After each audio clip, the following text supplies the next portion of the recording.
Thinking about moving to Spain, you need to know what to get right and make sure you avoid these mistakes: overpriced rentals, taxes, wrong visa applications. Welcome to the ultimate moving to Spain guide. So in today's video, we're going to be chapterizing the most important parts of the process. These are the 5 things you need to know when relocating to Spain. Starting with number 1, visas, the different kinds and the ones that you need to come and live in Spain. 2, finance and budgeting. 3, locations, the differences, everything you need to know about the different areas of the coast, the city life, nature. 4, healthcare, the different types, public, private, the questions that people don't really have the answers to, and I'm going to be explaining to them as a Spaniard and as a local. And lastly, 5, housing, rentals, sales, what you need to look out for when you rent a property, how to find a property when it comes to buying a property, the tips and tricks as a first-time buyer, and the things that you will want to know before you make that commitment. All of these 5 chapters are going to make you an expert, so stay along until the last one so you get a perfect idea before you jump on that plane. Are you guys ready? Let's go. So let's start with the most important one, moving to Spain legally. How do you do that and the kind of visas? The quick answer is, if you're from the EU, congratulations, it's super straightforward. We're going to be talking about the case in which you're not an EU citizen, you're outside the EU, or your partner is outside the EU. In these cases, you need a visa permit to live in Spain legally, and we're going to cover what those are. There's mainly 2.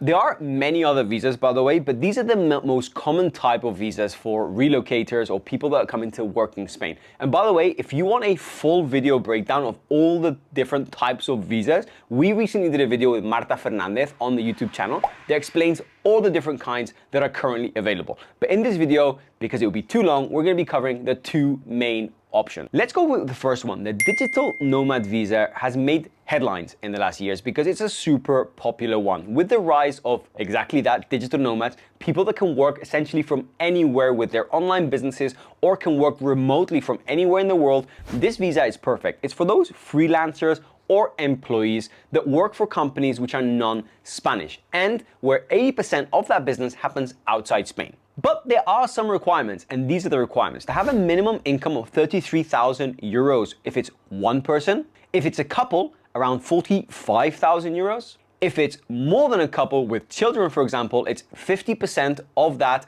per dependent. Now let's talk about what you need in order to apply. So first of all, you'll need a valid passport. You'll need to prove the work and the contract you have to work remotely, if that's freelance or self-employed with the company that employs you. And then after that, the proof of qualifications. It will be paramount to have a criminal background check where you show that you have no criminal records in the country that you come from. And then apart from that, you're going to have to prove to the Spanish authorities that you have a full health insurance that covers everything with no copays. And that's really important. A copay payment insurance will not work. It needs to be 100% copay free. And it goes without saying, it needs to be valid in Spain. And lastly, you have proof of income. You're gonna have to prove to the Spanish authorities the income you have privately as yourself, as a couple or a family unit, to make sure that you comply with the minimal thresholds in order to be eligible for a digital nomad visa. So option 1, apply from your home country. You can approach a Spanish consulate and you're able to process the entire visa application from there. You'll get a 1-year visa, which will be renewable. Or option number 2 is you can come to Spain and apply from within Spain.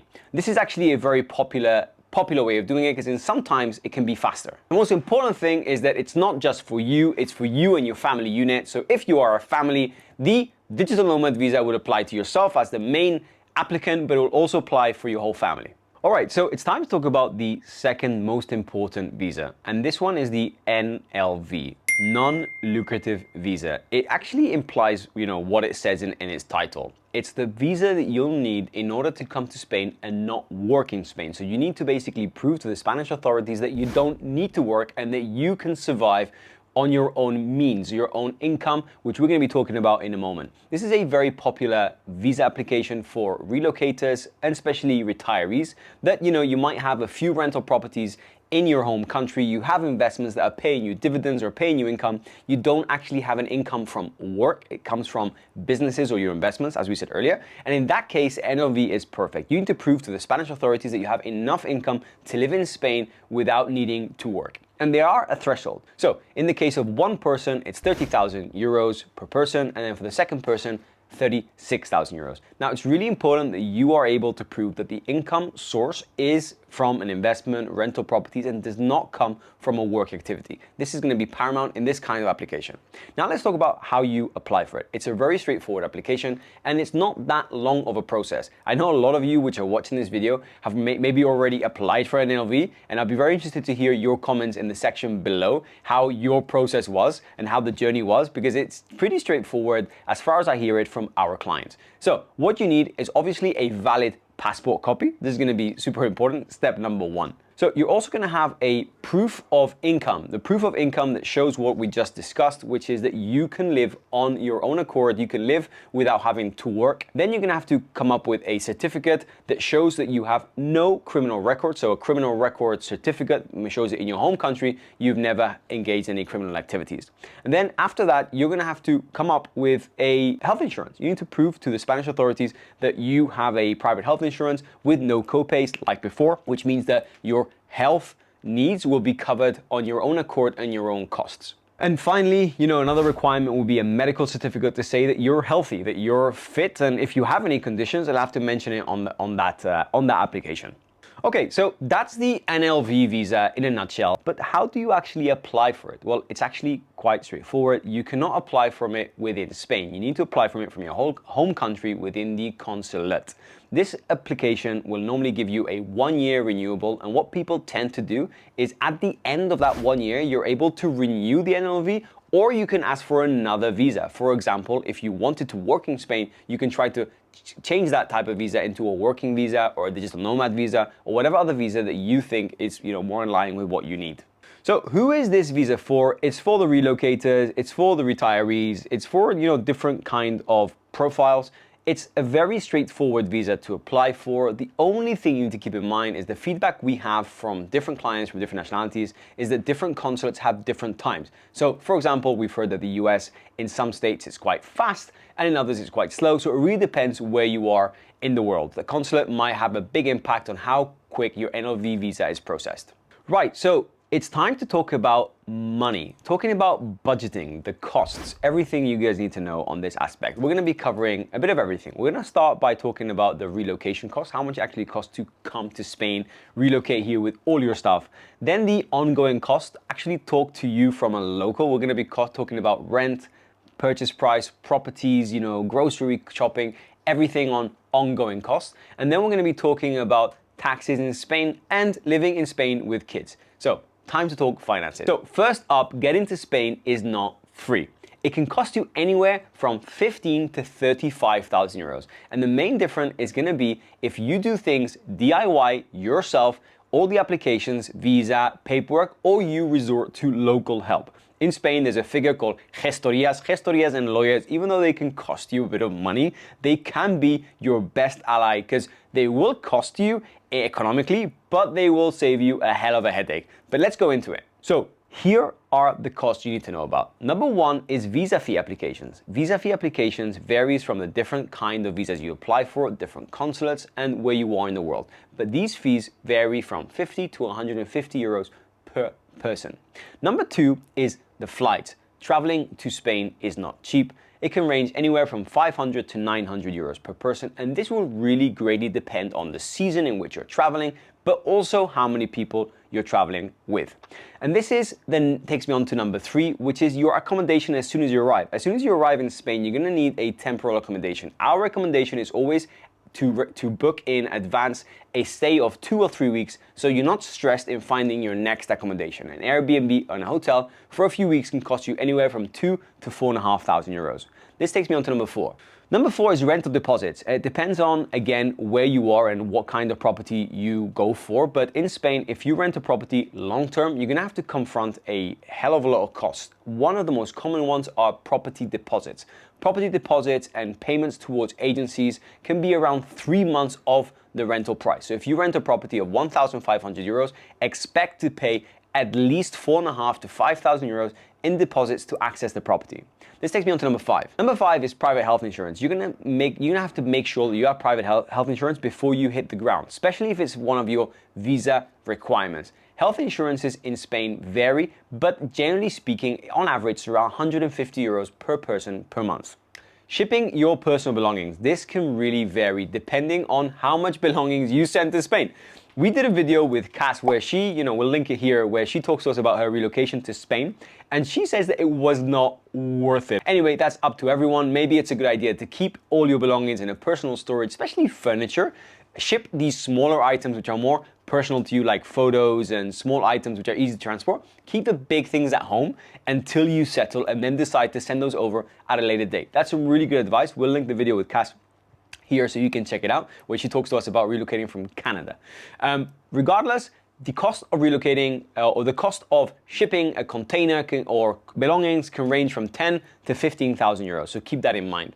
And lastly, Spain loves bureaucracy, and we could not do this video without talking about lawyers. Lawyers and gestorías. Gestorías is the term we use in Spain for companies that specialize in helping, let's say, people through processes of administrative processes. They charge you and they take care of the process for you of applying for, a document or applying for a certificate, okay?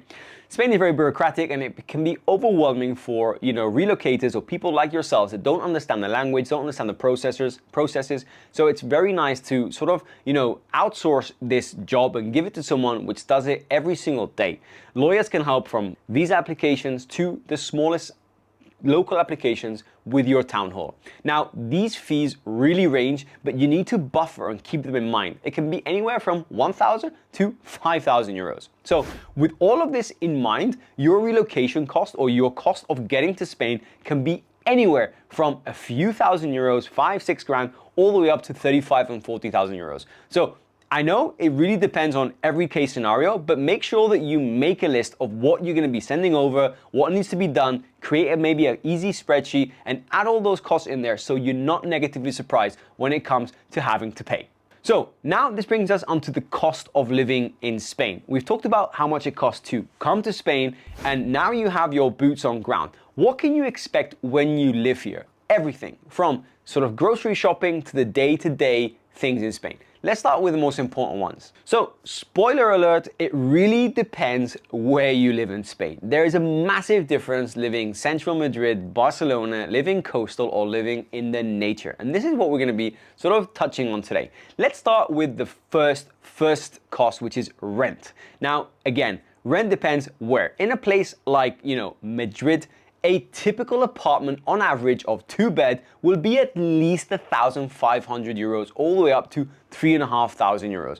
Rent in big cities is expensive. Goes without saying that Barcelona is exactly the same. If you look at the coastlines, Malaga, Valencia, Murcia, Alicante, the average rental price for a normal, small 2-bed apartment will be around 1,200 to 1,500 euros per month. Now, do not expect an incredible palace of an apartment. That's a box standard apartment. If you want quality, you'll be above the 2,000 euros. And if you want a bigger house, semi-detached or a detached villa, you'll be looking easily on the coastlines above the 3,000 to 5,000 euros a month. So that's a bit of sort of expectation setting for you guys, because people generally think that Spain is cheap. Spain is not cheap per se in rentals. You do have a lot of value in certain areas. Takes me on to the inlands, the places which are more nature and more mountain, places like Asturias, places like, in the north, places which are more inland, which don't have that, international community, don't have the international appeal. They're more for locals.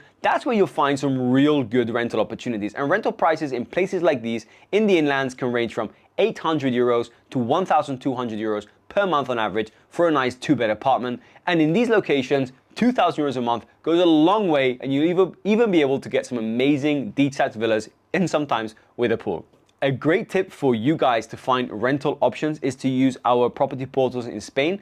Places like Idealista, Fotocasa, and Pisos.com offer the freshest listings. Now, always make sure to ask all the questions in advance before the viewing to avoid hidden costs. Sometimes in Spain, agencies and owners always sort of do not mention in the description of the video additional costs. So before you go out and view the property, send that listing agent a message and make sure that he explains to you before you go into that property what all the additional costs might be, from deposits to agency commissions and so on. So top tip, Idealista is a great way of finding a rental option. Now you found your perfect place, you need to fill up the fridge. Groceries in Spain. So this is really going to depend on where or what kind of shopping you do. And the nice thing is that we have such a variety of supermarkets, ranging from Mercadona, which is your staple Spanish supermarket, all the way to Carrefour, which is a French brand which is very popular in Spain. You have Lidl and Aldi, and then you have El Corte Inglés. Corte Inglés and Hipercor would be more of the high end.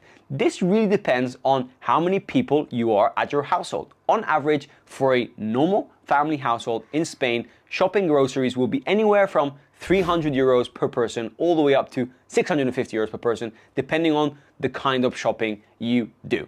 Now, this is in general terms. We did a video on the cost of living in Spain, which we'll link into this video, which is a really nice conversation we have with our colleagues in the office, and we talk about all the ins and outs. And we go into this in a bit more depth, so check it out. We'll link it above. So let's talk utilities. Utilities in Spain are actually cheaper than most other places in Europe. In terms of water, for example, where we are located in Malaga, water is not an expensive utility. Water bills for a household will be around the 60 to 80 euros every 3 months. Yes, you've heard that right. It depends again on consumption. If you're a house and you need to water some garden and you need to water a sort of outdoor area, in that case your consumption will be a lot higher. You can expect for a villa to be paying anywhere from 150 to 400 euros every quarter, and for a normal apartment, townhouse or house without outdoor areas, around the 30 euros a month, 90 euros every quarter. It really depends on your consumption. Now, electricity, it's exactly the same thing. It depends on your consumption, but Spain is not necessarily expensive, but it's not cheap either. For a normal apartment, a 2-bed apartment with 2 people living in it, you can expect a consumption of around anywhere from 90 to 150 euros a month. For a larger family of 4, it might be around the 180 to 200, and then larger properties will spend a bit more. So let's talk transport. How do you get around? Well, it really depends where you are. If you're in Madrid and Barcelona, the public transport options are fantastic. You'll be spending on average 30 to 50 euros a month on public transport. There's some great train lines and some great public bus lines. When it comes to the Costa del Sol or coastal areas where train lines are not as popular, or actually not popular, they don't exist in some cases, you'll be using your bus lines, and more or less exactly the same. 30 to 50 euros a month is a very good budget for this sort of cost. Now, it's important to mention that if you're living on the coastline of Spain, you will need a car. A rental of a car is easily around the 400 to 500 euros a month. In recent years, cars in Spain have got a lot more expensive, the same as it has been in the rest of Europe. Now, how much would you spend on petrol if you have a car? Let's talk about, petrol costs, diesel costs, whatever your car runs on. In my case, being in real estate, I'm driving the entire day. I'm driving everywhere, 160 kilometers in a day sometimes, and I spend around the 300 euros to 350 euros a month. Now, if you're just driving from your house to work or from your house to the beach and doing a few shoppings a week, I would say that the average fuel price would be around 150 euros per month. So if you have a car, you'll obviously need to pay for car insurance. Depending on the kind of insurance and the kind of car you have, your insurance will range from 300 to 1,000 euros a year. Also, on the car front, Spain has very cheap road tax. To give you an example, one of my cars at my family household, we have a normal GLC, and a GLC will pay around 80 euros to 90 euros a year on road tax. Road tax in Spain is really, really cheap compared to other parts of Europe. We have Dutch clients and Belgian clients of ours that pay over 800 euros or whatever they pay in their home country. Road tax in Spain is quite cheap, which is actually quite a positive, I suppose. Let's talk lifestyle. Lifestyle is a super important part of moving to Spain. Obviously, you're coming over because you want to enjoy the sunshine, you want to enjoy the outdoor, you want to enjoy the Spanish essence, Spanish culture. So how much do you need in order to have a really nice life in Spain? Well, the basic basic maths will be the following. If you like to go to the gym, like to go out with your friends, have a few, dinners in the month with friends, family, go to the beach, have a paella, Spanish middle class spend anywhere from 350 to 500 euros a month on going out and lifestyle. Now, again, this depends massively region to region. The Marbella crowd and the Barcelona crowd is totally different to the Valencia crowd. So it depends place to place, but the middle class Spain is that 350 to 500 will give you a very good social life for your life in Spain. So that basically brings us to a total cost of around 1,500 to 2,000 euros a month to live in Spain. And that excludes rent. Important. 1,500 to 2,000 euros a month is minimum in Spain without including rent. Yes, living in Spain is cheaper than in other parts of Europe, but it's not really that cheap, is it? So how about for families with kids? Well, if you've got kids like myself, let me walk you through the cost of having kids in Spain. So let's talk about the kind of education options you have for your children.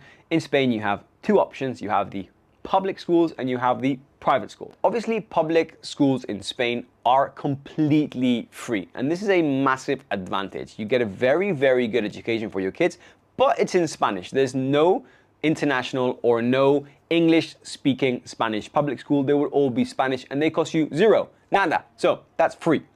The second option are private schools, and private schools really depend on where and what, but the minimum for a private school in Spain would be around the 400 euros a month per child, up to the international schools, which are 1,500 euros per month per child. There's a massive difference in the kind of education and the kind of centers in the private sector of Spain. So you've got a bit to choose from. You want to spend 400 euros or you want the top level education of 1,500? Spain offers the different options. So how about healthcare for children? Well, if you have children and you have a private insurance, normally your private health insurance will include your children. Make sure that that's the case. And by the way, we produced a really cool video with my colleague Cass and my colleague Matt, where the three of us as parents of children in Costa del Sol, in Malaga, in Spain, we talked about the cost of living, and not only that, also living in Spain with kids. So you can check that video out if you're parents relocating to Spain with kids, because it's a really, really good video packed with value. So one of the biggest decisions you're gonna have to make when moving to Spain is the location. Where are you moving to? And it's really gonna depend on the lifestyle. It's gonna depend on what kind of life you're looking for. We can realistically divide the different options or different categories of living in Spain into three. You have coastal life, you have city life, and then you have the inland and nature life. And they're so different to each other. Let's talk coastal life. If you're dreaming of living next to the sea and want to enjoy the waves with the family, and that's your vibe, Spain offers some of the best coastline and shores in this world. And it's no secret that people travel from all over the world on vacation just to enjoy our sandy beaches. There are a number of different coastlines which are in different provinces that offer such a different experience, and it really depends what you're looking for because they are so different between each other. Now, let me outline the main destinations and the main coastlines so you guys can check them out. Starting with number one is Costa del Sol. Costa del Sol is located in Malaga. It's the coastline between Nerja and Sotogrande that offers that incredible international feel, very well connected with some of the most impressive cities and best lifestyle options for people looking for coastal lifestyle.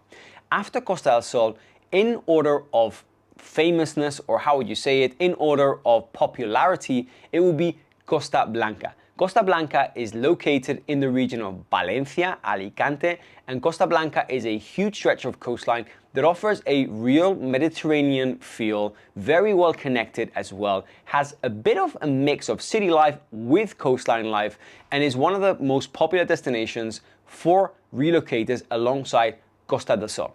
And now it takes us into the coastlines which are a bit less popular, starting with, for example, Costa Brava, which is on the top of Spain in the northeast side of Spain in the area of Catalonia. Costa Brava offers a beautiful Mediterranean coastline that has that sort of southern France feel to it with a mix of Spanish, and is also a very, very known destination for people that want to buy holiday homes, but also relocators.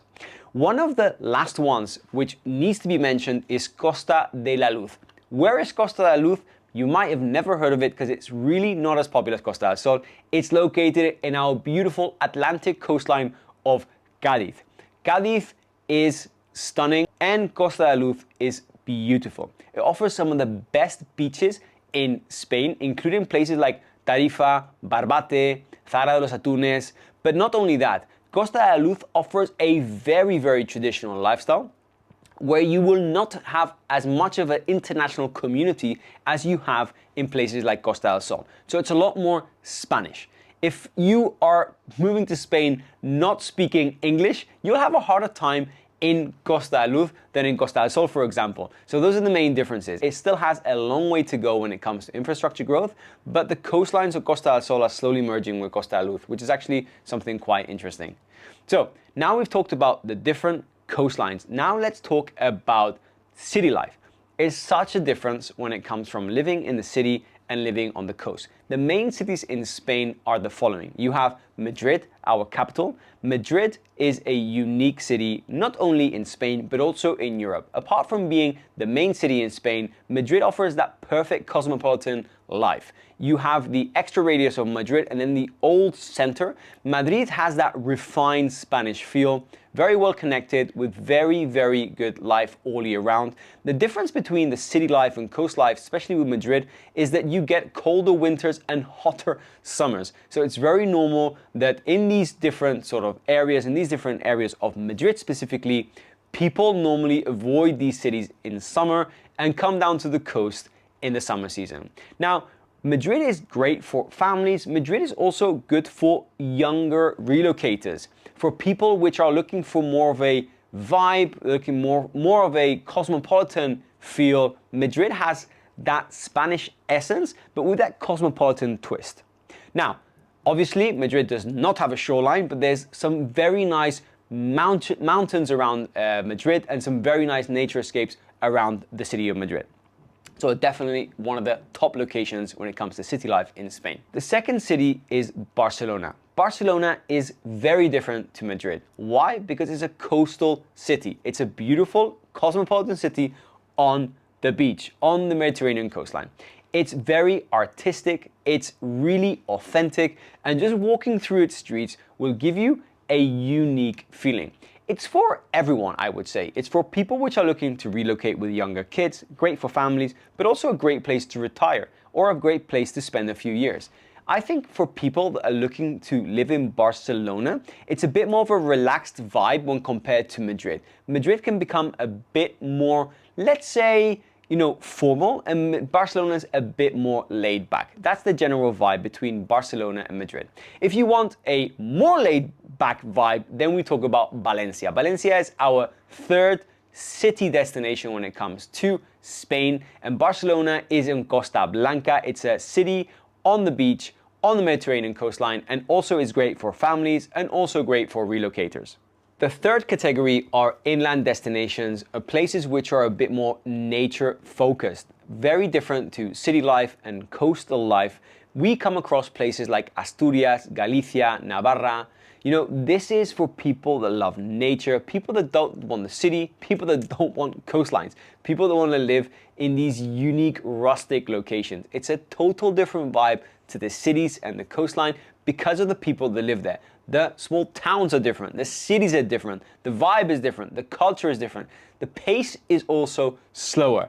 And that's something that for many people might be looking for, a slower pace environment. The coastal or natural parts of Spain are a great, great location. So to conclude, Spain has something to offer to everyone. If you're looking for a coastal life, you've got it. If you're looking for a city life, you've got it. If you're looking for a city life on the beach, on the coastline, you've got it. Or if you want a rustic or sort of laid back nature environment, you also have it. And that's actually a great wrap to this chapter.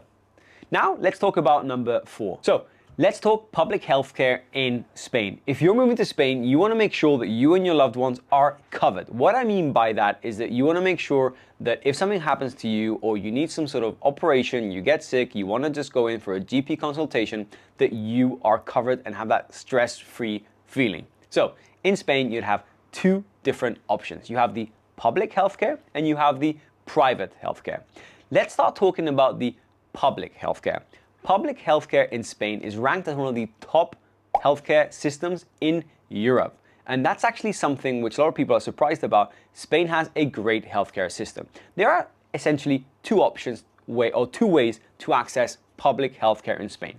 Number one is if you work for a Spanish company or you're self-employed in Spain, you're automatically covered by the public healthcare service. You do not need to pay additionally in order to access the services. Option number two, if you legally reside in Spain and you're not employed by a Spanish company or you're not a freelance legally, you can also pay to access the service. Now, this cost varies on your age, depends on where you are in Spain, but it ranges anywhere from 60 all the way up to 180 euros a month. Now, this cost will only cover certain things such as consultations, but it will not cover treatments in some aspects of it. It depends on what we're talking about, but it's really important to get professional advice before you come to Spain. But generally speaking, those are the two options you have in the Spanish public healthcare.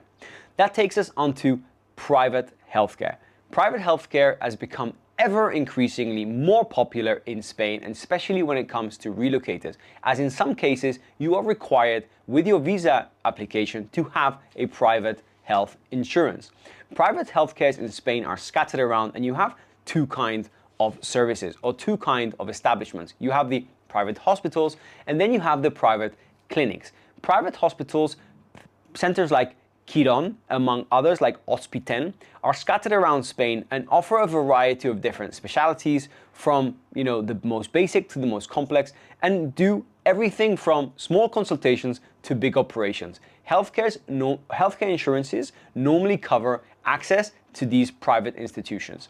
Then separate to this, you have clinics, and clinics are scattered around. You have different specialties which are normally covered by your private healthcares. Now, let me tell you guys what it practically looks like to live in Spain. For example, in my case, I have a Spanish public healthcare coverage, and I also have a private health insurance. When do you use what? Well, in my case, I use one or the other depending on what it is I need. When it comes to private GP consultations for a cold, something simple, you'd go to your private clinic or your private GP because it's a matter of speed.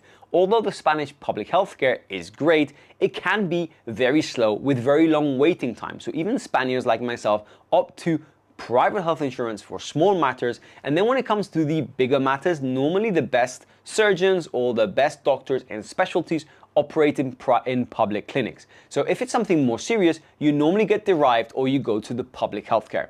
Public healthcare in Spain is really fantastic. I can tell you myself, I have two small and young kids, and in this case, we use a combination of private and public, and we feel that our needs are totally covered. So let's talk one of the most important chapters in this video. It's chapter number 5, it's housing.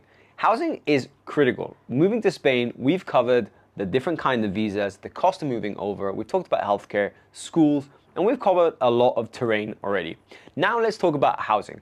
Obviously, you're gonna have two different options. You can either rent or you can buy. So let's talk rentals. Rentals in Spain, first of all, pricing depends, as we said earlier, of where you are in Spain. And this is going to be a driving factor when it comes to choosing where you're going to relocate with your family or yourself. Because, rents can be expensive, from 1,200 for the most basic, all the way up to, thousands of euros for prime locations. But I want to talk about the kind of options you have. In Spain, when you rent a property, there's one kind of rental contract that's called un contrato de arrendamiento de larga temporada. This is essentially a rental contract. And although, contrary to what you read online, it needs to be a 12-month contract. A few years ago, landlords would do tricky contracts where you'd sign an 11-month contract and they try for it to fall under the category of a short stay and not long-term. Today in Spain, you need to be signing a 12-month contract. And by the latest Spanish regulations and Spanish laws recently being changed, these rental period can be renewed up to 5 years. So if you rent a property in Spain, you sign on year 1, just for you to know, that renews up to year 5.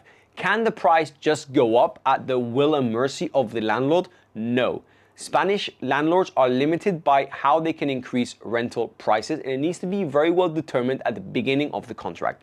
Having said that, it's also very common in Spain to find adverts where you need to be paying exorbitant amount of deposits and upfront payments. Spanish regulations make it very clear. You're not obliged to pay 12 months upfront, 12 months rent upfront, and you do not have to pay an agency commission. So if someone's asking you for a commission, this is contrary to Spanish regulation. It's the landlord that should be paying the agency commission. However, in practice, the agencies get away with marking it as a different sort of service and do not advertise it as a rental commission. They advertise it as a service. Just watch out for that.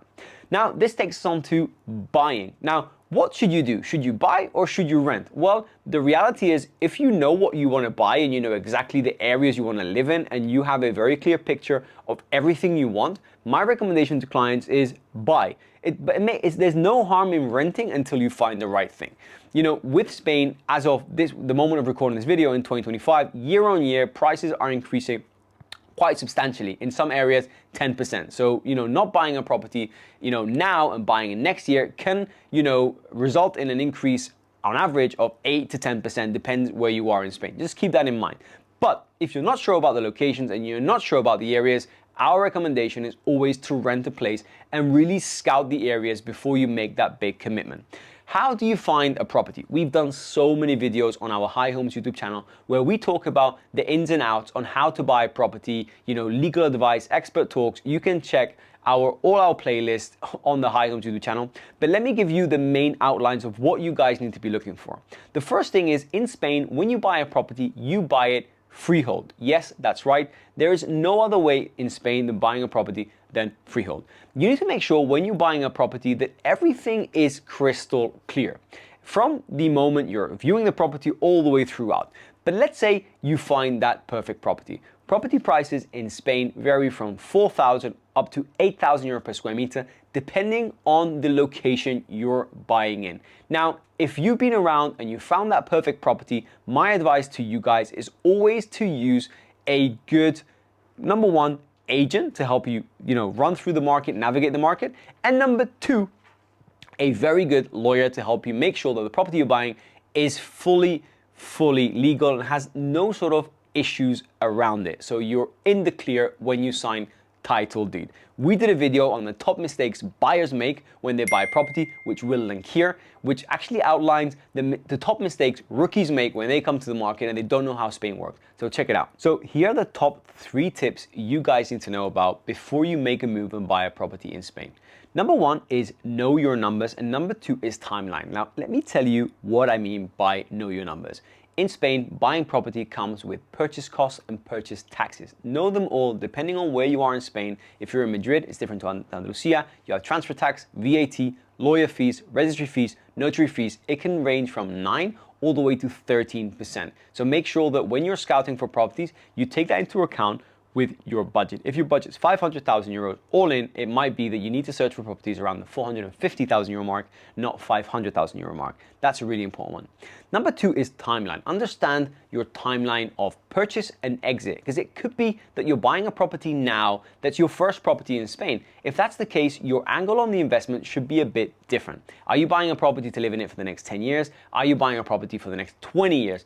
Timeline is key to understand and to also not lose money. What I mean by this is that we just talked about purchase costs, but there's also a lot of selling costs when selling in Spain. You've got, lawyer fees, taxes, capital gains, agency fees. Buying a property at 500,000 euros 1 year and selling it for 500,000 euros in year 2 actually results in losing money. If you buy a property at 500,000 euros today and you sell it next year for 550,000 euros, how crazy does this sound? But yes, you can lose up to 60 to 100,000 euros. We did a whole video on that, so if you really want to dive deep into the subject, check it, and we'll leave it right here, link to this video. So that's really the outlay of what it's like to buy property in Spain. We've covered rentals, we've covered buying, we've covered sort of the housing aspect of it. Something we need to talk about when it comes to housing is both in the rental market and in the sales market, there is a real fine supply. There's not enough property to satisfy the demand in both rental markets, but also in the purchase market. And that's something that keeps on showing because property prices are only increasing year on year. This is happening on the rental side with Places like Barcelona and Madrid at sky-high rental prices, and exactly the same is happening in coastal areas like Malaga. When it comes to properties, sale prices, the same thing is happening. Prices are on the rise. And if you ask yourself, why is this happening? Just remember, we have a supply crisis. There are not enough property to satisfy the demand.